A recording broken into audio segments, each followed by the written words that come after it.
जे पत्राचाळीचं पहिलं प्रकरण होतं ते तुमच्या दृष्टीने काय होतं सर? म्हणजे मलाच माहीत नाही. पत्राचाळीचा विषय हा मी त्या पुस्तकात लिहिलं आहे माझ्या, की तो मलाच माहीत नाही. पत्राचाळ मी कधी बघितलेली नाही. कुठे आहे? काय आहे?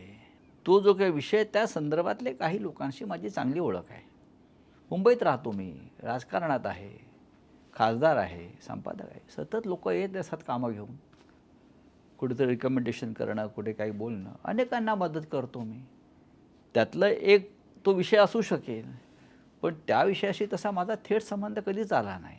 त्यातलं कुठल्या तरी प्रकरणात कोणीतरी पूर्वी काहीतरी केला असेल, म्हणून त्याचा संबंध आणून जोडून आमची नावं घ्यायची आणि आम्हाला तुरुंगात टाकायचं, हे माझ्या बाबतीत नाही.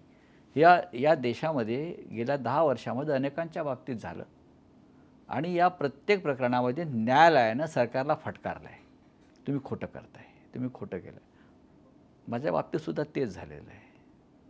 पण त्या काळामध्ये या खोट्या प्रकरणामध्ये मला 100 दिवसापेक्षा जास्त काळ तुरुंगात राहावं लागलं. का? आम्ही या सरकारच्या गुन्हेगारी प्रवृत्तीविरुद्ध बोलतो आहे, हुकुमशाहीविरुद्ध बोलतो आहे, लिहितो आहे, आंदोलनं करतो आहे, चळवळी करतो आहोत, लोकांना लढण्यासाठी प्रवृत्त करतो आहोत. त्याच्यामुळे आम्ही गुन्हेगार आहोत सरकारचे, म्हणून आम्हाला तुरुंगात टाकलं.